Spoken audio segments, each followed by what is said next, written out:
Hello and welcome to Festival of Place Climate Resilience. On this session on moving a river to protect the city and unlock land for development. My name is Christine Murray. I'm director of the Festival of Place and editor-in-chief of The Developer.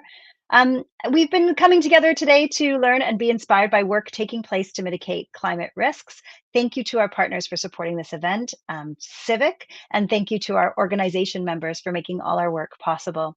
If you love this event, you will enjoy our in-person Festival of Place on 10th of June in London with speakers including the author of Feminist City, Leslie Kern, and Olympic cyclist and walking and cycling commissioner Chris Boardman, and more. And I'm also going to remind you that entries to our awards program, the Pineapples, are open. So do check out the categories on thepineapples.co.uk.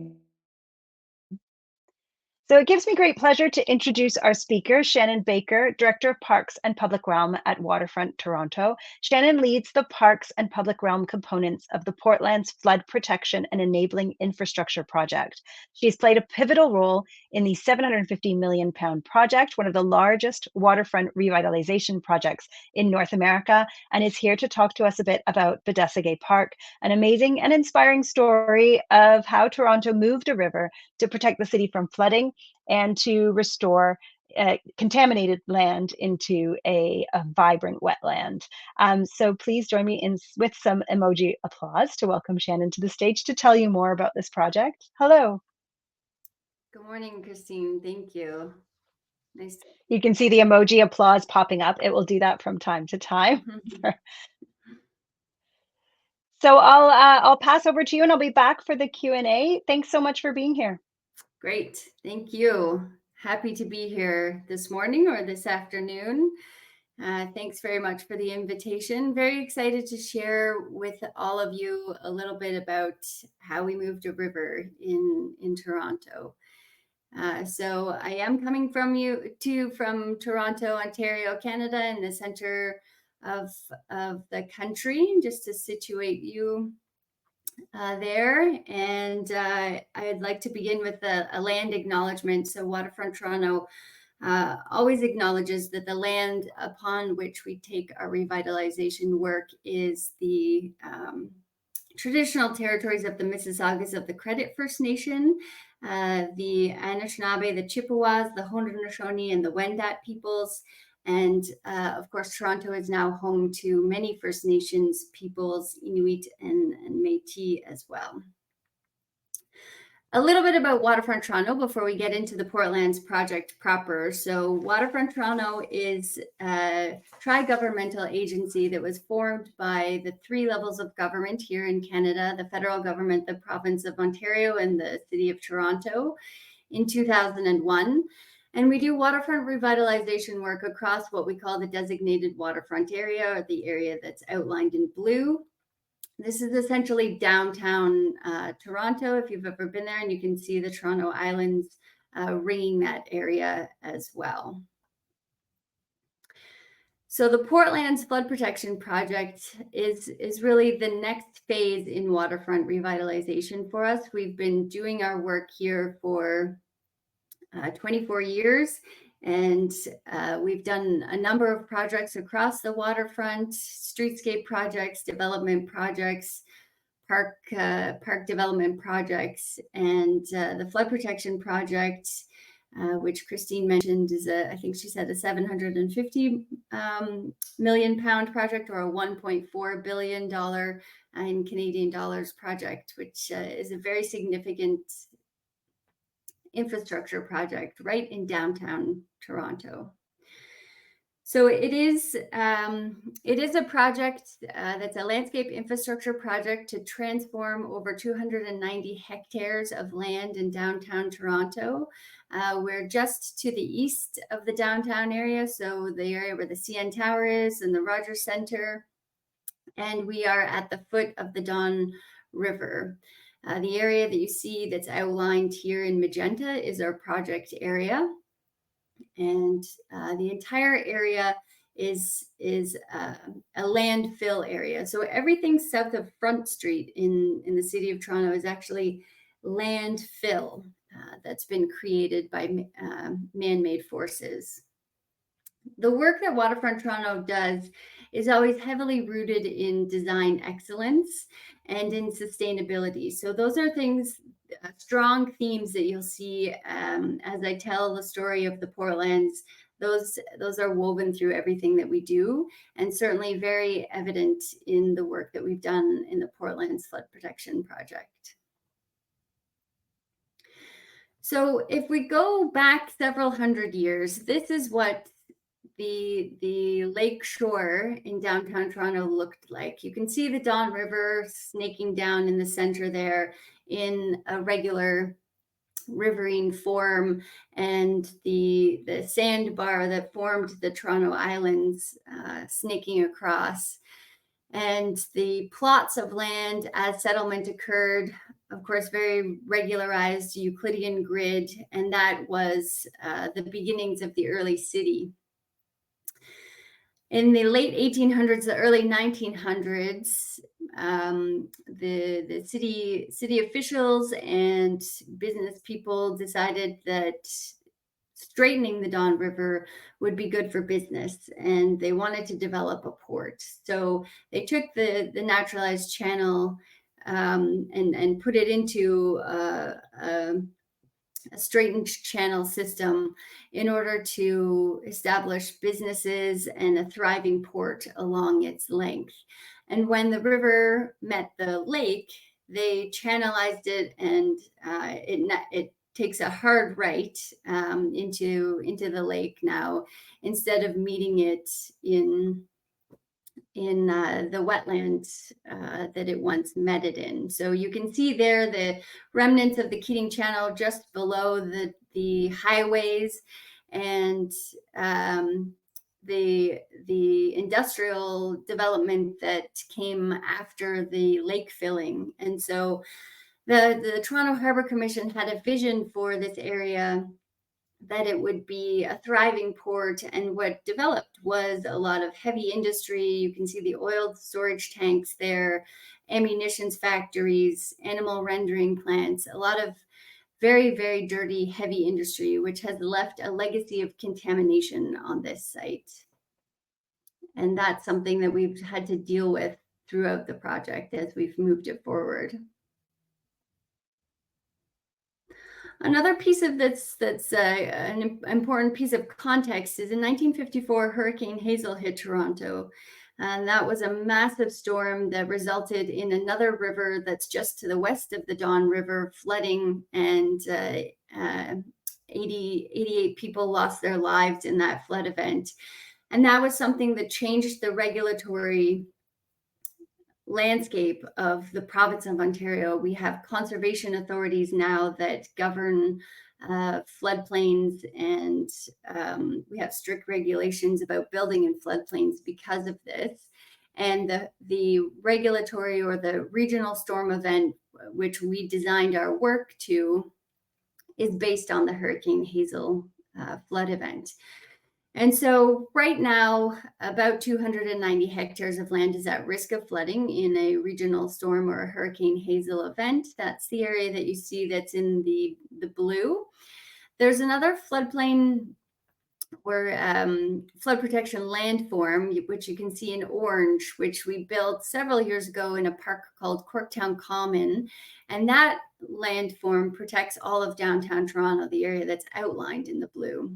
And now that we are finished up our work on the Portlands Flood Protection Project, we've lifted this area up out of the floodplain, and it can now be developed and revitalized. So this is the view of what the Portlands has become. And I ask you to hold in your minds as we go through this presentation that air photo that I just showed you of the oil storage tanks and the warehouses. This whole area was parking lots and very contaminated land. And of course, because we're developing on what was once the largest marsh in the Great Lakes system, very, very geotechnically poor soils as well. So a very challenging construction project and a very complex construction project to create this river. But you can see now we still have water that flows through the Keating Channel that's up on the top of your screen. out into the inner harbor of Lake Ontario, but we have the riverine system that's been restored as well and is the centerpiece of our new park, Biidaasige Park. So back in 2017, 2018, this was the scene. We started to clear the land that we were going to start working on, and all of the drill rigs started to come in to start to install the secant pile walls. So those are massive walls, concrete walls that go down to bedrock. And in some cases here, we're talking about 40 or 50 meters down to bedrock, because this is also the mouth of a prehistoric river that met another lake. And so the bedrock is quite deep in some locations here. Very, very challenging. And we excavated out enough soils to fill the Rogers Centre, which is our stadium where our sports teams play. Fill that with soil. So that's 1.2 million cubic meters of soil was excavated as part of this construction effort. And here you see all of those drill rigs coming in to do the caissons for the secant pile walls, which are the walls that ring the entire kilometer-long river valley. And this is a better view of what that secant pile wall looked like, and some inspection going on there. So this method of construction was used in order to create basically a bathtub for the river. So this wall allowed us to construct the river in the dry. And it also keeps all of the contaminants out of the river system as we're constructing it. It will remain in place, and it will stay there in perpetuity. We also have a number of different risk management measures that we've installed, geosynthetic clay liners and sand layers that were installed. So at the top there, you can just see the tip of the secant pile wall, and then the infilling that happened after that in order to build up the river base again and to create those layers so that we could start to install the river finishes. And here's another look at the river valley as it's being constructed. So in the background, you can still see some of those remnants of the industry. There are still pieces of that in place adjacent to the work that we're doing. And you get a little bit more of a sense of the scale of the project. So you can see the rock truck in the foreground. This was a mining exercise, basically, to create this river valley. A lot of soil was moved, a lot of soil was hauled. So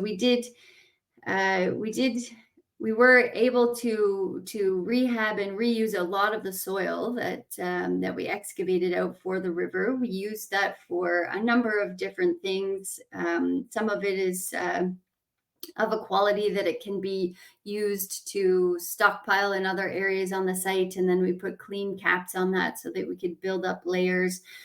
Because of the geotechnical conditions, we also used much of it in surcharging the soil. So that's a method where we put overburden or extra soil on top of the material that's there and then allow it to settle down. And that compresses the peat that's underneath, and then we can build on that after sometimes a period of a year or more of allowing that peat to settle in place. And then, of course, once we built up all of those layers, we got to the pieces where we were starting to construct the river. So the design teams for this project were led by Michael Van Valkenburg and Associates, the landscape architects from Boston in the US. And they had a team of hundreds of consultants working on the project. And they also, in addition to being the lead landscape architects and the lead consultants on the entire project, they had a very important role as design integrators on the project. So they worked with the bridge engineers, the civil engineers, the structural engineers, the geotechnical engineers, the fluvial geomorphologists, the ecologists, all of the different disciplines that were involved to ensure that the project read as one project. So we call this the Portland Flood Protection Project, but really it's 23 projects that made up this $1.4 billion project. And so their role was to ensure that in the end we didn't have a kit of parts that looked like a number of different designers worked on it. They brought everything together and ensured that everything read as one project. Establishing a river here is, of course, we are not restoring the environment to the condition that it was in originally, because that would have meant taking away all of the fill and restoring it fully to a marsh. However, we did recreate a naturalized river mouth here and created quite a bit of habitat as well. So these types of elements, the floodplain strategies, were developed very closely with landscape architects and fluvial geomorphologists and water resource engineers, working out all of the different systems that would make up the river valley. They used a lot of bioengineering techniques. So this is the anchored wood stabilization. And these are crib walls that are installed at the outside meanders of the river, and they're used in erosion protection as well as in fish habitat creation. So those in many areas in the river valley are 6 or 7 lifts high. And here's a shot of those going in. So again, hopefully you get a little bit of an idea of the scale of these things, just massive. And then imagine those being built up 6 or 7 layers. They're all still there at the bottom of or at the sides of the river. And then, of course, there's a very complex river ecology and plant communities that are developed. So looking at the different water levels, there are several online wetlands along the mouth of the river that are lake connected as well. And all of these different habitats have different soils and soil horizons. We just heard a lot about soil in the previous session. Here, there was a complex operation as well to stockpile soil and to source soil and use it in its horizons that it came from. So all of those are restored here, and that's a very important part of the health of the plant communities that we're trying to establish on the project. We installed 2 million perennials, 77,000 shrubs, and 5,000 trees in the river valley. And that is not an order that you can just place at your local nursery and ask them to deliver on. So we had to contract grow many of the plant materials that we used in the river valley. And so that was complex in and of itself, because we had to think ahead to the construction, when we would be ready for certain plant materials, and then work that back in terms of how long it would take to grow those materials. And then, of course, in all construction projects, nothing ever goes quite exactly to plan. And so when something is a little bit behind schedule, then you have to shift things into different areas as well. So an interesting part of the project, this is a shot of the same area in 2022 and today. And so you can see just how incredible the transformation has been and how quickly the plant materials have established in the river valley. In many of the areas of the river valley now, in the summertime, you can walk down through the river and it looks like that river was always there. We thought a lot about the different habitats that we were creating, again, from aquatic through the submergent marshes, emergent marshes, and up through the floodplain forest. So lots of different species that will call this area home, and many have started to move in now. Just this summer, I saw a bald eagle fly along the length of the river valley, which was pretty amazing to see. So many different species are already moving into the river. And you can see here just how natural that river valley looks now. An incredible story that happened a couple of years ago as we were excavating out the river valley.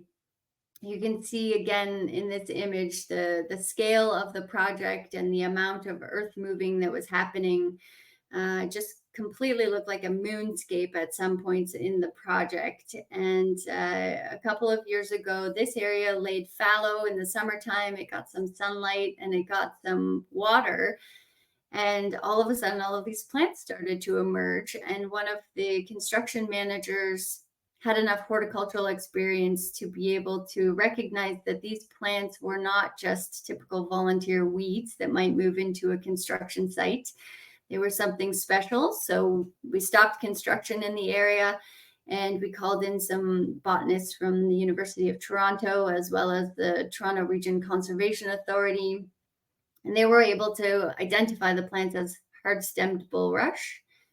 And these plants are marsh species that were part of the original marsh, the Ashbridges Marsh. So these seeds were under the ground for over 100 years and under 7 meters of fill, under parking lots and warehouses, and 7 meters of fill. And when they got sunlight and some rain, they were able to establish. So you can just imagine how incredible this is, that they were able to persevere and survive, and they still had life in them after existing in these kind of conditions for that long. So pretty incredible. And we were able to salvage those materials because we were still in the process of moving that material around. We planted many of them at Tommy Thompson Park, which is an adjacent natural area. And when we were ready, we were able to bring some of them back to some of our wetlands a couple of years ago as well.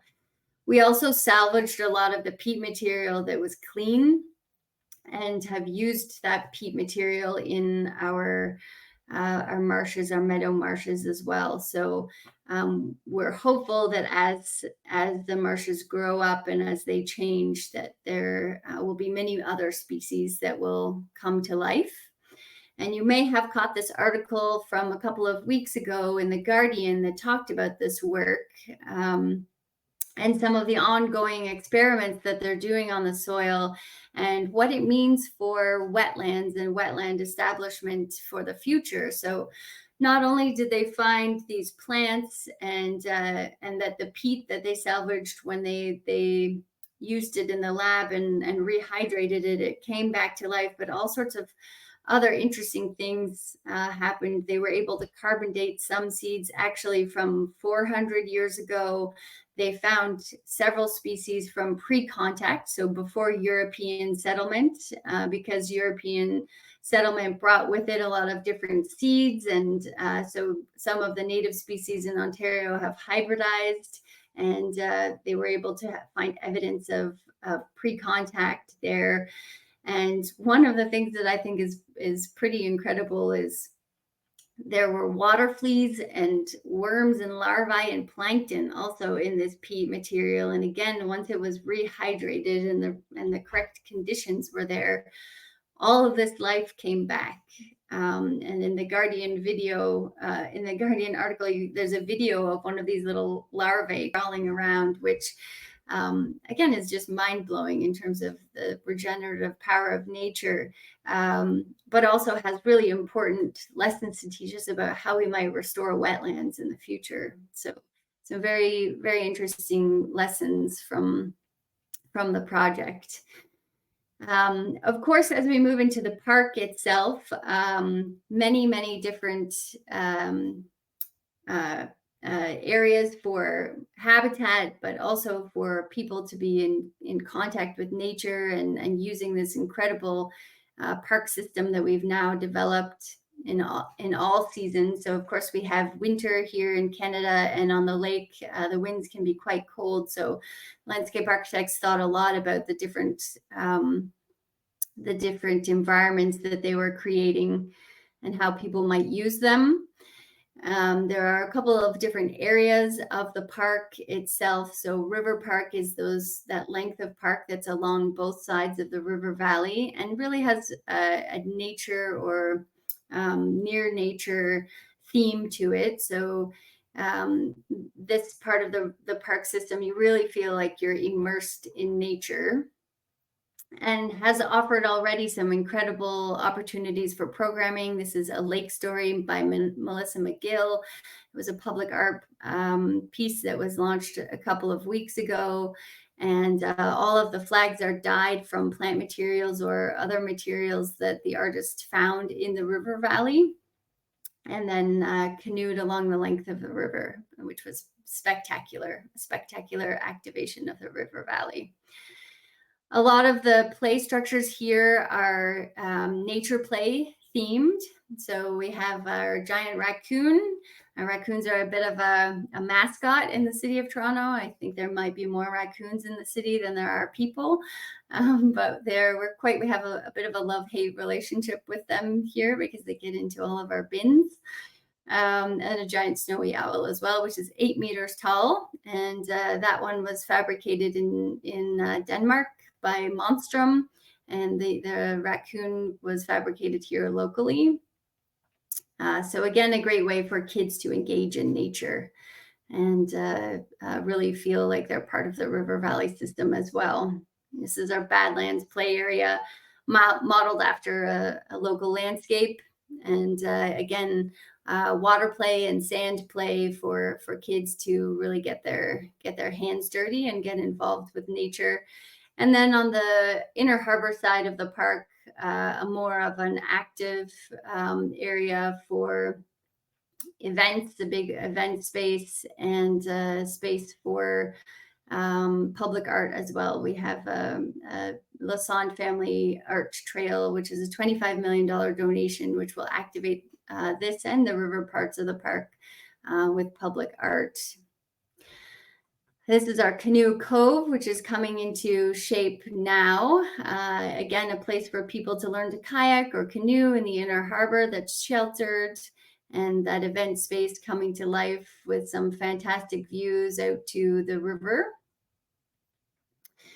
We also have worked very closely with the Mississaugas of the Credit First Nations, who I mentioned off of the top. We were working on their traditional territories and their treaty lands. And so they have been involved in all aspects of the project, and we work in deep conversation with them as well as other Indigenous communities. So we've developed not only Indigenous plantings throughout the project, we also have a ceremonial shade structure for gatherings, a fire holder space, some marker trees, which are traditionally used to show the way to hunting grounds or water sources, and those are bent. And we have 5 of those that have been done in the river valley so far, and some other Indigenous art pieces as well throughout the park.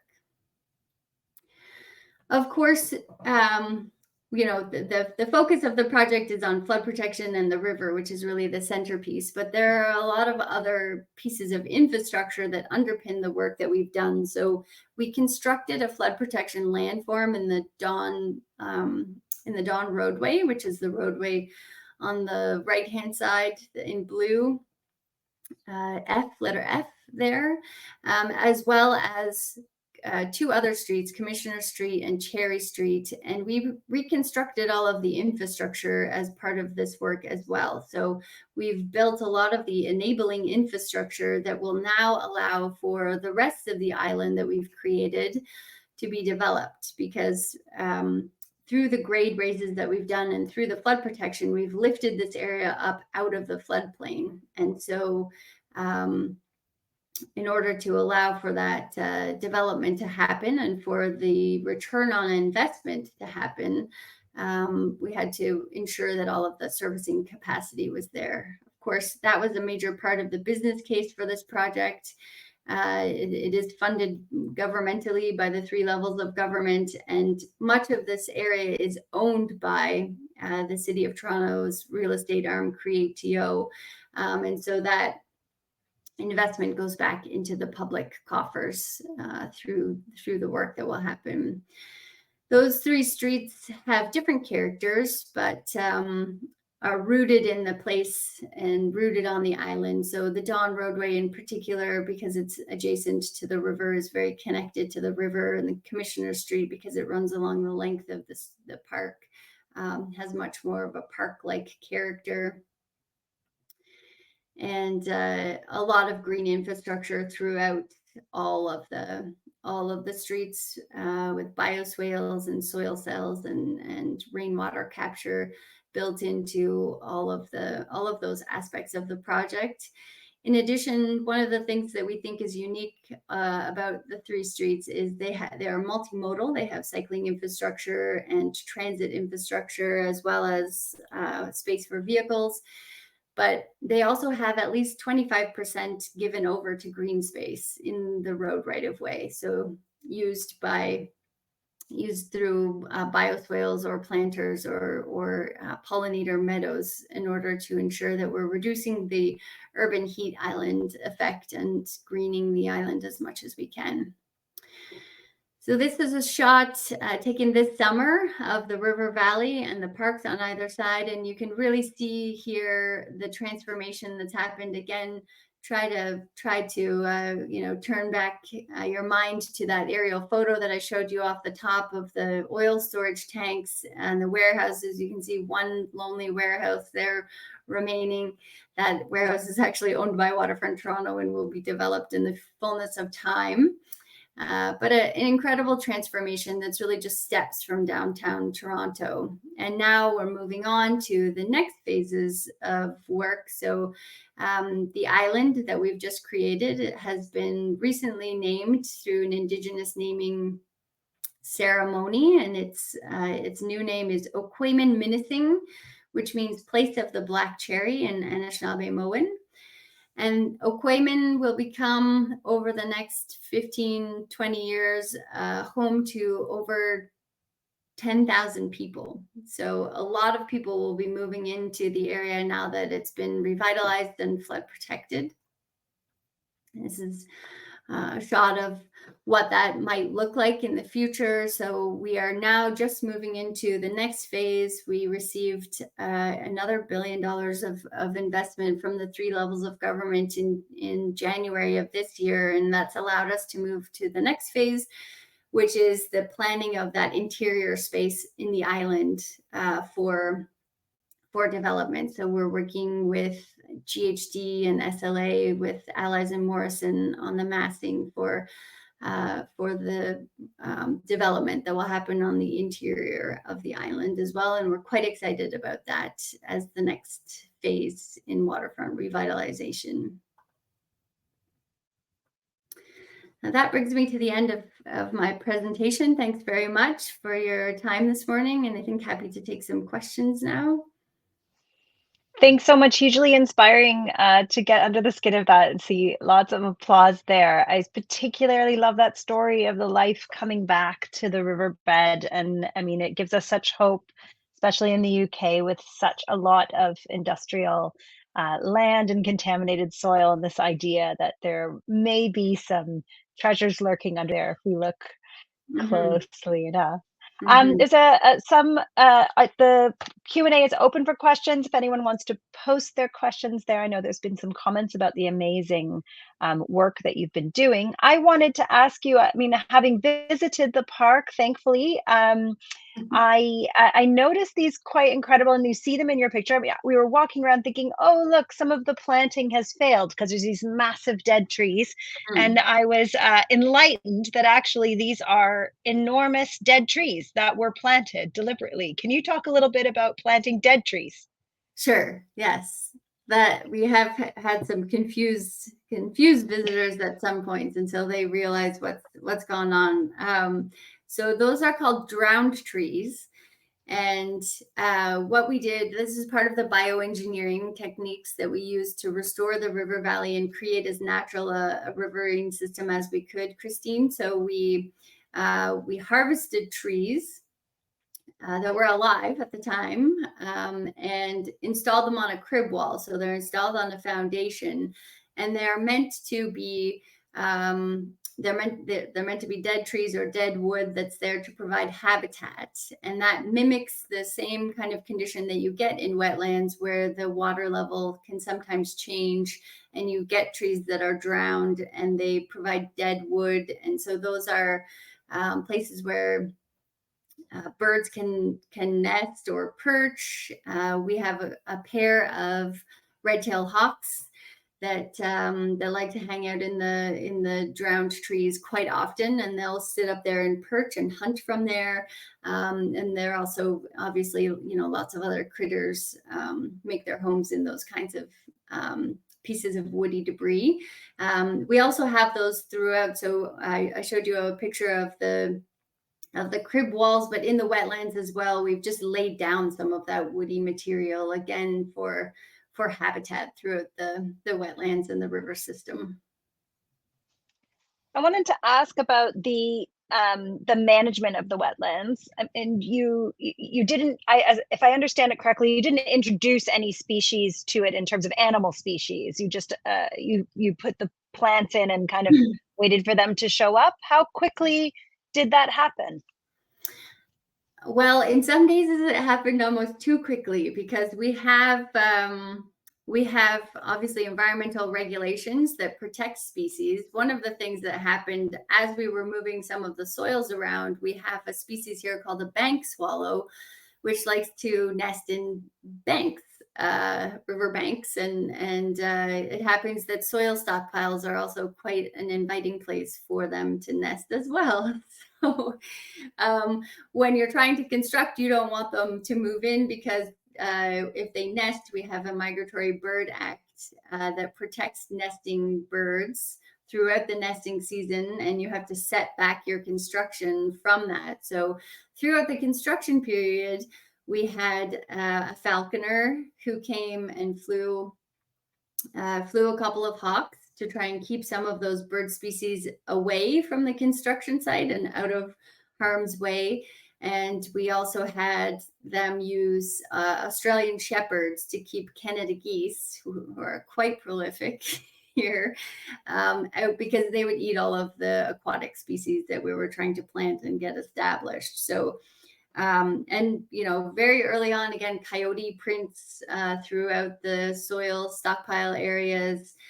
So nature was waiting to come in as soon as we kind of cleared things away. But now that we have an established river valley system, we have turtles that have nested this summer in the river, choruses of frogs that have established. So it has taken no time for them to discover the river and to move in, and it's become quite a thriving place.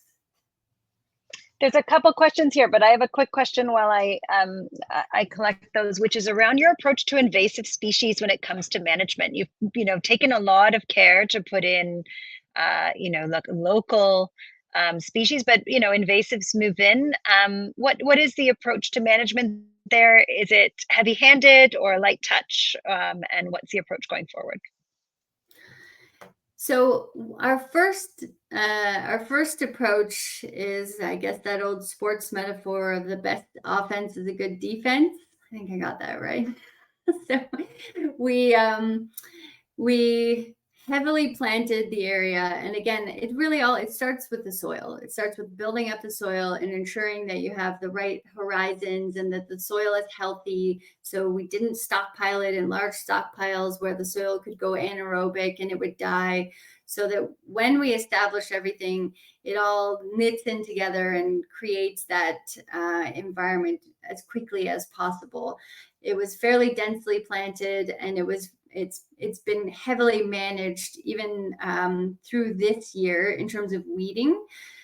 So we've spent over $1 million just this season alone on weeding in the river valley to keep those invasive species out.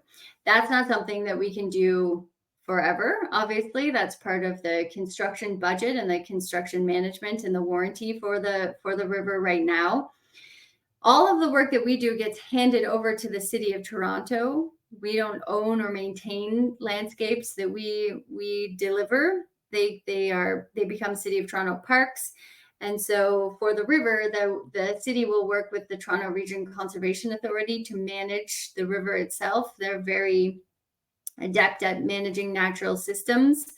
But for now, it's, while we have carriage of it and we have the warranty period to get through in terms of the construction, a lot of manual weeding work. And in some cases, we did have to use glyphosate on one particular species, which is the Phragmites, which is a very invasive, very aggressive wetland plant that will grow, and it would just take over everything if you allowed it to come in. So we know that this level of management won't happen in the future in the river. And of course, we're at the mouth of the river. And so the Don watershed is the most urbanized watershed maybe in Canada. It's very heavily urbanized, and there are a lot of invasive species all the way up the river valley, and those seeds are going to come down the river every year with the water.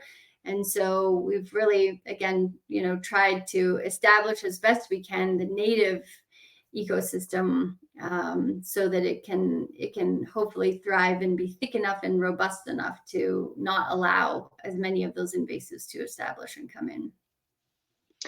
There's a question here from Mike Harrison, who's the director of Harrison Stevens Landscape Architecture and Urban Design. Have you been using any natural capital appraisals to assess the impact on the adjacent land value to facilitate the new housing developments? The impact is incredible, and it must surely have contributed to higher land values. Yeah, that's an interesting question. Nothing specifically done on that, but I think that is something that everyone is aware of, and certainly sort of senses the value of that inherently, as he says. We did in the so this project has been in the making for over 30 years. It began with community advocacy and the Bring Back the Dong task force, and then there were environmental assessments and a design competition.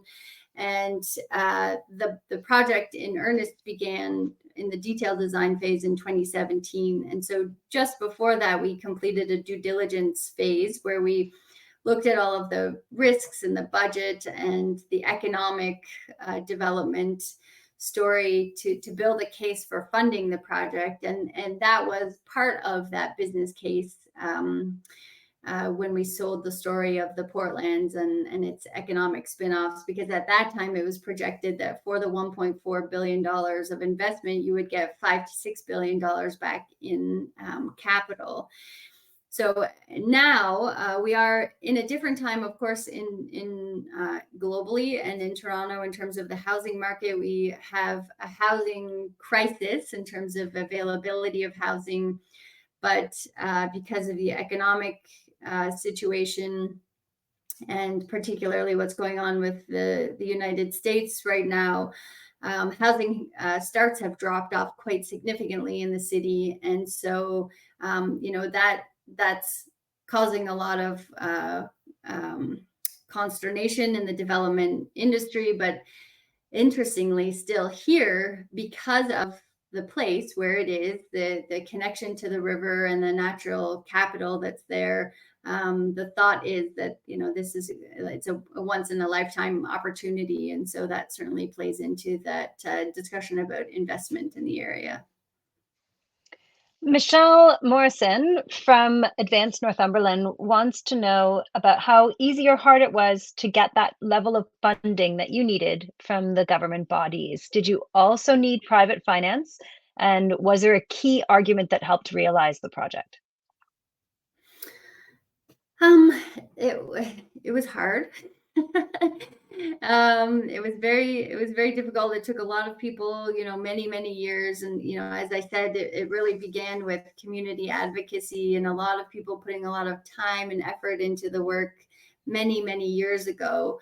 The due diligence phase of the project, I think, was part of the key for it. And that's, that was before 2017, and it was back in the days of hard copies and binders, and there were 6 binders this thick of the study that built the case for the work. And Part of it, I think, again, is the fact that much of the Portlands was in public ownership. And so the governmental investment in the area comes back to those levels of government, through not only the economic activity and the taxes that are generated, but also in the land value. That the city of Toronto and Creatio are the recipients of much of the increase in land value, through the act of lifting that area up out of the floodplain. So no private investment. There is one private parcel on the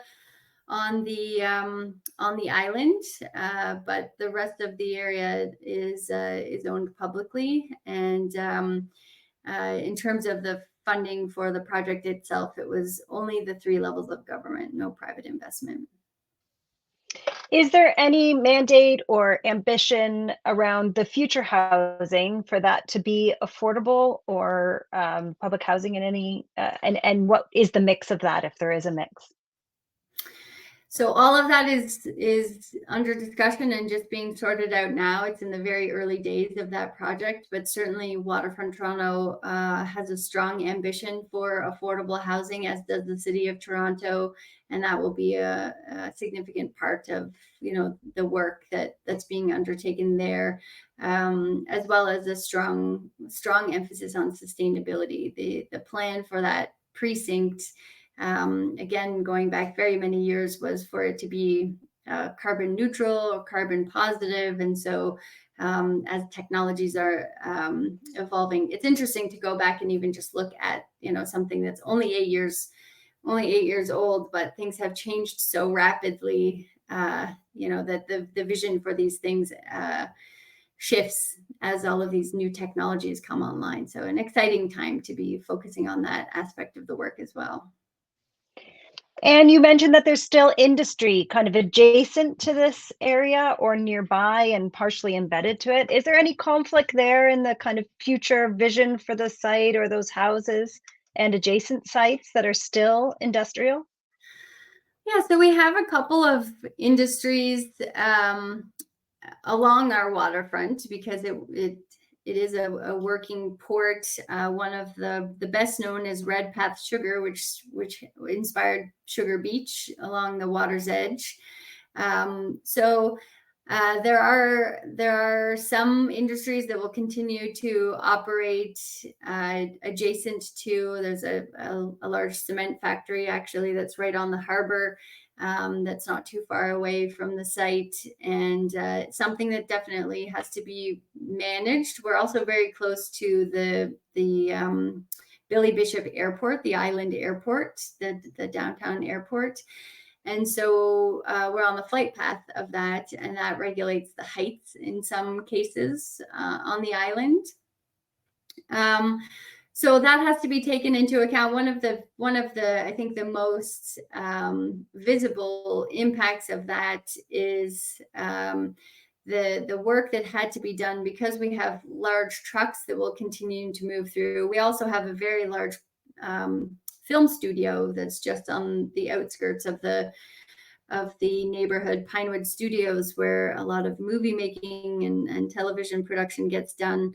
And they have large trucks that come in and out for their productions at some points in time as well. And the streets that we were developing had to take that kind of activity into account. So while we're developing neighborhoods for people and have a vision zero and a complete streets focus on the streetscape design work, we also had to be cognizant of the fact that you would have to get a transport truck to move through some of these areas as well.